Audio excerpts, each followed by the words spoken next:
Hi, my name is Robin Wong. I'm a photographer based in Kuala Lumpur, Malaysia. And I have here with me the new Fuji X-M5. I'm gonna share my first impressions on this camera. Let's do this!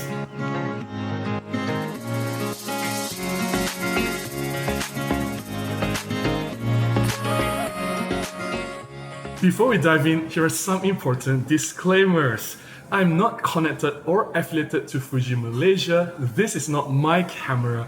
I'm actually at a local retailer store. Currently, they are running a touch and try event for this Fuji X-M5, and this is N4 Artishutter, one of the highly recommended retail camera stores in Malaysia. If you're in Kuala Lumpur or Petaling Jaya, feel free to check out this place. People here are friendly and they have all the cameras, lenses, and accessories that you need. Not sponsored, by the way. Coming back to this Fuji X-M5, obviously this is not a review of this camera. There are so many reviews already out there available. You can check it out.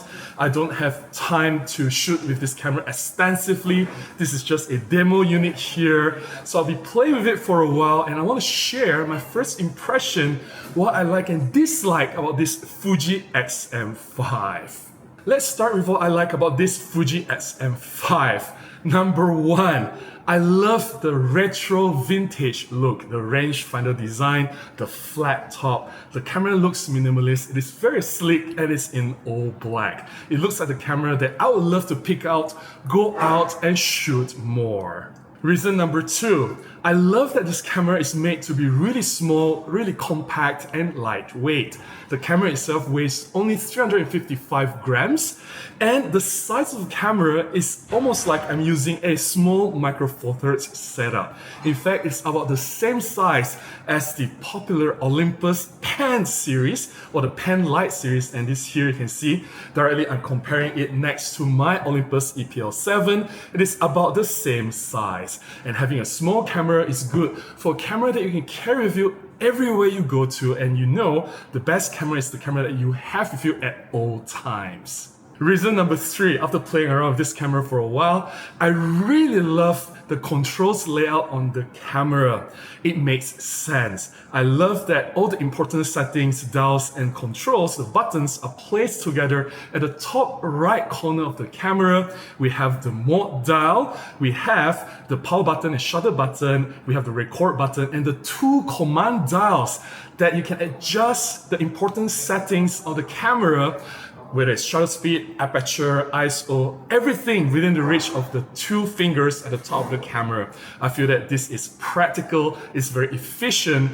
I definitely prefer this design over the other Fuji cameras. I understand a lot of people prefer the more tactile, mechanical, manual dials, the shutter speed dials, exposure compensation dials like the higher grade X-T5 or Fuji X Pro 3.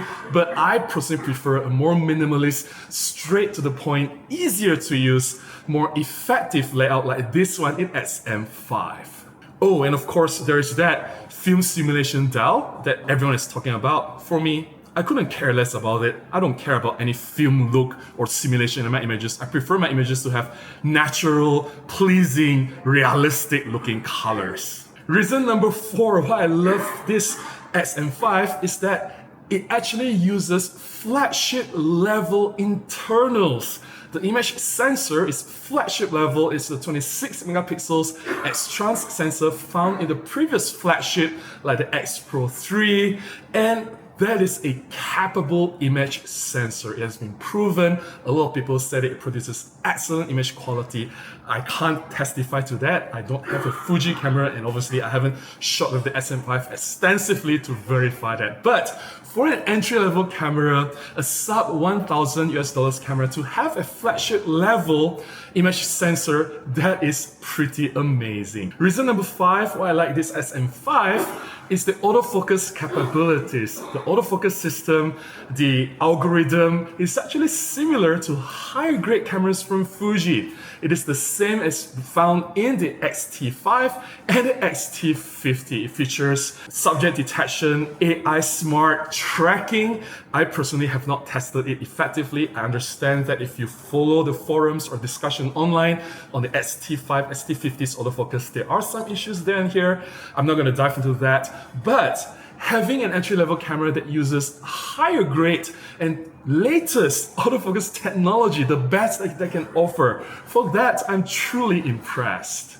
Reason number 6 why I love this Fuji X-M5 is the vlogging feature. It has a vlog setting on the command dial, and the entire camera is made to be vlogging friendly. It has a swivel screen for you to see yourself when you talk to the camera. It has a lot of really amazing video features. It records 6K open gate, and overall the camera can perform really well in a vlogging environment. I'm not going to dive too deep into video capabilities. I'm not a videographer, I'm a photographer, but having a small camera that's truly capable and yet it does have some vlogging features, I think that's really amazing. And finally, reason number 7 why I like this SM5 is the pricing. I believe that the price tag is reasonable. It is below 4,000 ringgit or it's below 800 US dollars. For that, yes, this is still an entry-level camera, but it is packed with latest features. It has the latest autofocus algorithm. It has flagship level image sensor. It has the latest processor.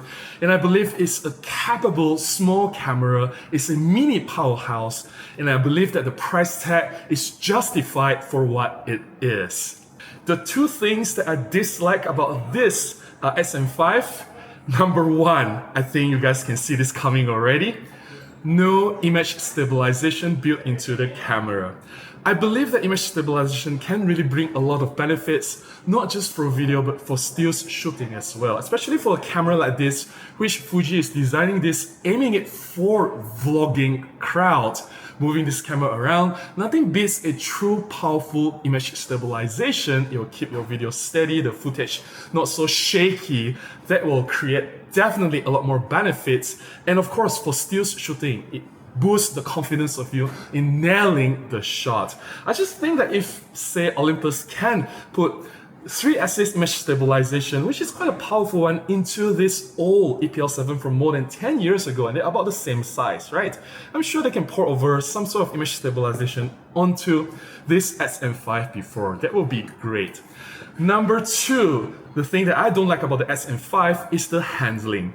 Now, I haven't used this camera for a lot. I've just been holding it for about half an hour or so, but it feels like the camera is slipping away from my fingers already. The gripping area on the camera is slippery. It doesn't have a rubber textured grip for friction, and even the thumb hook at the back is also from the slippery material. It doesn't really grip the hand comfortably. I can see myself having strains on my finger and wrist if I were to use this for a long duration of time. Compared to, say, this older Olympus EPL7 setup, it has a proper rubber textured grip, and it has a proper thumb hook, although this particular thumb hook rubberized texture has been peeled off, but still it provides a comfortable, more secure handling for the camera if you want to use it for a longer duration of time. Overall, I really like this Fuji X-M5. I think it's a mini powerhouse. Fuji did a lot of good things, right things, with this camera. I like that we still get an entry-level camera in the year 2024, a new one, and it's actually a small and compact camera. Unlike all the big size, over bloated camera with a lot of features that we may not need, and these cameras are priced like $2,000, $3,000 range. This camera is actually affordable. You don't have to break the bank to actually afford this camera, and yet it's packed with really good features. It has a capable flagship level image sensor, latest autofocus algorithm, latest processor. You can do a lot with this camera. Obviously, this is not a mini review. I am not talking about the image quality or the autofocus performance. I can't test it extensively, but from what I see from this initial impression, I really like the camera. If you've enjoyed watching this video, please consider buying me a cup of coffee, or you can contribute directly to my PayPal. Links in the description below on how you can do that. Any small contribution goes a long way, will definitely help me to continue making more content and publish them right here. Until the next one, please go out and take more photographs. Bye bye.